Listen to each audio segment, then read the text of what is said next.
আল্লাহ তাআলা বলেন এটা স্মরণ করানোর জন্য আমি মাঝে মাঝে তোমাকে এই জ্বর দিয়ে থাকি, মাঝে মাঝে অসুখ দিয়ে, বিভিন্ন রোগ দিয়ে আমি তোরে সেই কথাটাই স্মরণ করে দিই। নবীজি সাল্লাল্লাহু আলাইহি ওয়াসাল্লাম বলেন, তোমাদের শরীরের মধ্যে যখন জ্বর হয়, এই যে জ্বরের কারণে শরীরের মধ্যে শরীরের তাপমাত্রা বেড়ে যায়, এটা হলো জাহান্নামের নিঃশ্বাস।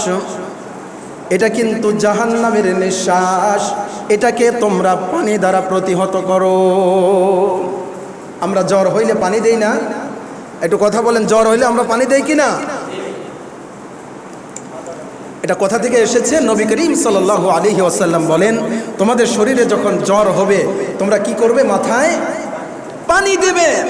আল্লাহ তাআলা এই যে জ্বর দেন, এটা দ্বারাও আল্লাহ তাআলা পরকালকে স্মরণ করিয়ে দেন। আল্লাহ তাআলা এই শরীরের মধ্যে হিট দিয়ে আল্লাহ তাআলা বোঝান যে বান্দা দেখো, সামান্য একটু হিট দিয়ে তোরে কেমন দুর্বল করে বিছনায় শুইয়ে দিয়েছি, নিজে খেতে পারিস না, হ্যাঁ, আরেকজনের ঘাড়ে হাত দিলে চলতে পারিস না, দুর্বল হয়ে গেছিস বান্দা। মনে রাখবি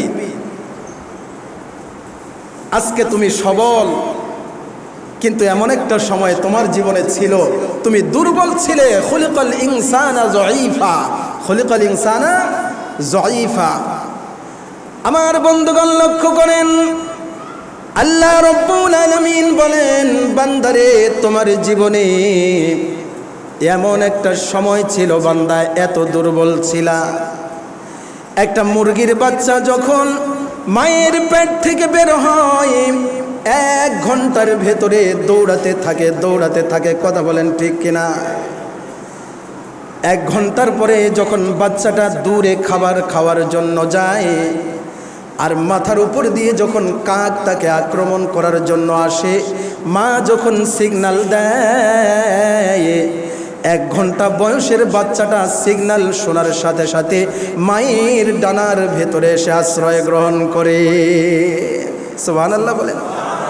এই বান্দা কিন্তু লক্ষ্য করুন, 1 ঘন্টার এই মুরগির বাচ্চার ভেতরে যেই জ্ঞান আছে, তুমি যখন জন্মগ্রহণ করেছিলে বান্দা, তোমার ভেতরে এই জ্ঞান ছিল না। বান্দারে ওই যে গরুর বাচ্চার দিকে তাকিয়ে দেখো বান্দা, জন্মগ্রহণ করার সাথে সাথে গরুর বাচ্চাটা দৌড়াতে থাকে, কিন্তু তোমার এই দৌড়ানোর জন্য সময় লাগে 4 থেকে 5 বছর, ঠিক কিনা? আল্লাহ বলেন, খুলিকাল ইনসানা যায়ীফা। জন্মের দিক থেকে তুমি কিন্তু মুরগির বাচ্চার চেয়েও দুর্বল।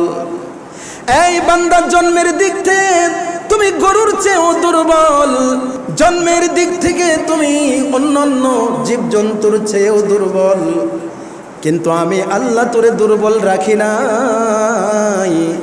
ধীরে ধীরে তোরে এত সবল বানিয়েছি, সমস্ত সবল প্রাণীগুলোর নেতৃত্ব আর কর্তৃত্ব আমি আল্লাহ তোমার হাতে দিয়ে দিয়েছি। সুবহানাল্লাহ বলেন। আল্লাহ তাআলা আপনাকে আমাকে বানানোর সময় সবচেয়ে দুর্বল করে বানিয়েছেন। এত দুর্বল, মা যদি আমাদেরকে খাইয়ে না দিত আমরা মরে শেষ হয়ে যেতাম। বিছানায় পড়ে থাকি প্রস্রাব পায়খানা নিয়ে, কিন্তু এতটুকু বলার মতো শক্তি আমার শরীরে নাই যে মা আমি পায়খানা করে দিয়েছি, বিছানায় প্রস্রাব করে দিয়েছি, এটা একটু পরিষ্কার করে দাও। কথা বলেন ঠিক কিনা? আল্লাহ বলেন, এত দুর্বল করে আমি তোরে বানিয়েছি, তোর মা যদি তোরে 1টা ঘন্টার জন্য চোখের আড়াল করে দিত তুই শেষ হয়ে যেতি, কিন্তু আমি আল্লাহ তোকে আস্তে আস্তে ধীরে ধীরে এই দুর্বল থেকে সবল বানিয়েছি। মাঝে মাঝে অসুখ দিয়ে, বিভিন্ন রোগ দিয়ে আমি তোরে সেই কথাটাই স্মরণ করে দিই। বান্দা, আজকে শরীরে টাকার গরম চলে এসেছে, আজকে তোমার ক্ষমতার গরম চলে এসেছে, আজকে সুন্দরের গরম চলে এসেছে। এই গরম আমি আল্লাহ চাইলে মুহূর্তের মধ্যেই শেষ করে দিতে পারি। কথা বলেন ঠিক কিনা? আল্লাহ তাআলা বলেন, এটা স্মরণ করানোর জন্য আমি মাঝে মাঝে তোমাকে এই জ্বর দিয়ে থাকি। আমার বন্ধুগণ লক্ষ্য করেন, আল্লাহ রাব্বুল আলামিন বলেন, সুম্মা রাদাদনাহু আসফালা সাফিলিন। বান্দা, শরীরের মধ্যে শক্তি পেয়ে তুমি আমারে ভুলে যেও না। আল্লাহ বলেন, ওয়া ইবাদুর রহমানিল্লাযীনা ইয়ামশুনা আলাল আরদি হাওনা ওয়াইদা খাতাবাহুমুল জাহিলুনা ক্বালু সালামা। আবু বকর ভাই একটু সাউন্ড। আল্লাহ রাব্বুল আলামিন ডেকে বলছেন, বান্দা, এই বান্দা, রহমানের বান্দারা যখন দুনিয়ায় চলাচল করবা, হাঁটবা, তখন বিনয়ের সাথে হাঁটবা, অহংকার করবা না।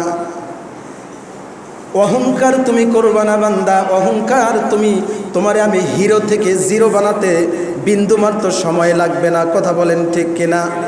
নদীর এপার ভাঙ্গে ওপার গড়ে, এই তো নদীর খেলা। সকাল বেলার ধনীরে তুই ফকির সন্ধ্যাবেলা। বান্দারে আমারে ভুলে যাইস না। আল্লাহ তাআলা অন্য আয়াতের মধ্যে আবারও সতর্ক করে বলছেন, ওয়ালা তামশি ফিল আরদি মারহা ইন্নাকা লান তাখরিকাল আরদা ওয়া লান তাবলুগাল জিবালা তুলা। এই বান্দা, জমিনের মধ্যে যখন চলবে অহংকার নিয়ে চলবে না, বিনয়ের সাথে চলবে। কারণ অহংকার করে পা ফেললে তুমি এই পা দিয়ে কিন্তু পা ফেলে জমিন ফাটাতে পারবে না। কি বলেন, পারবো নাকি? আমরা যত শক্তি শরীরের মধ্যে হোক না কেন, আমরা অহংকারে পা ফেলে ফেলে কি জমিন ফাটাতে পারবো নাকি? আল্লাহ বলেন, জমিন ফাটাতে পারবে না রে বান্দা।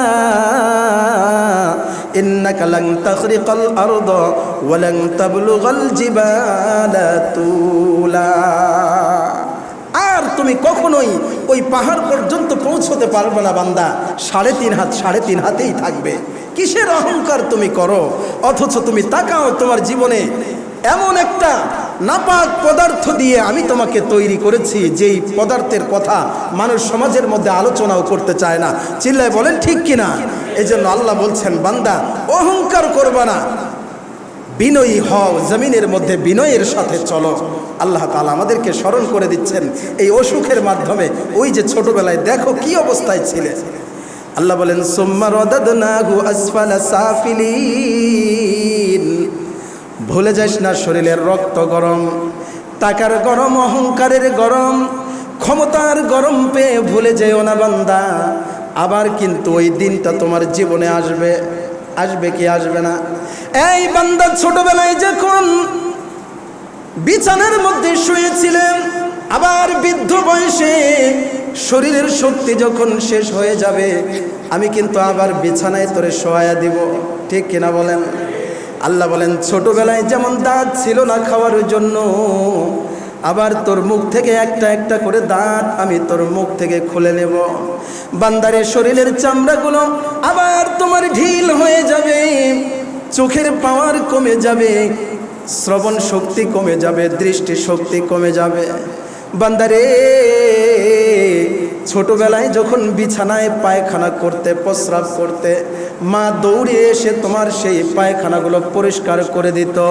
কিন্তু রে বান্দা, তোমার জীবনে আবার এমন একটা সময় আসবে, অসুস্থ করে দিব, দুর্বল বানিয়ে তোরে বিছানায় শুইয়ে দিব রে বান্দা। পায়খানা করবা, প্রস্রাব করবা, মানুষ নাক ধরে দূরে চলে যাবে, কেউ পরিষ্কার করতে চাবে না। সবাই আল্লাহর কাছে দোয়া করবে, আল্লাহ হায়াত যদি থাকে তাহলে ভালো করে দাও, আর হায়াত যদি না থাকে তুমি তারে মৃত্যু দিয়ে দাও। কথা বলেন ঠিক কিনা? এই বান্দা, এমন হীনতম পর্যায়ে আমি তোমারে পৌঁছিয়ে দিব। সুম্মা রাদাদনাহু আসফালা সাফিলিন।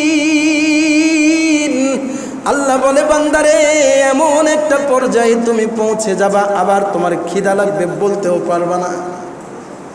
আবার তোমার এই পাশ থেকে ওপাশে নড়ার প্রয়োজন হবে, নড়তেও পারবা না। তুমি একটা অপ্রয়োজনীয় জিনিসে পরিণত হয়ে যাবা। দুনিয়ার মানুষ, তোমার ছেলে মেয়ে পর্যন্ত তোমার মৃত্যু কামনা করবে রে বান্দা। অতএব অহংকার করিস না রে বান্দা। আমি আল্লাহ কিন্তু চাইলে তোরে হিরো থেকে জিরো বানাতে পারি।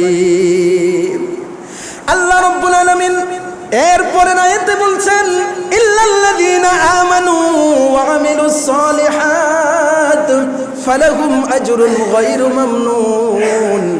কিন্তু যারা ঈমান আনে, নেক আমল করে, এদের কোনো ক্ষয় নাই, এদের কোনো লয় নাই। চিল্লায়া বলেন সুবহানাল্লাহ।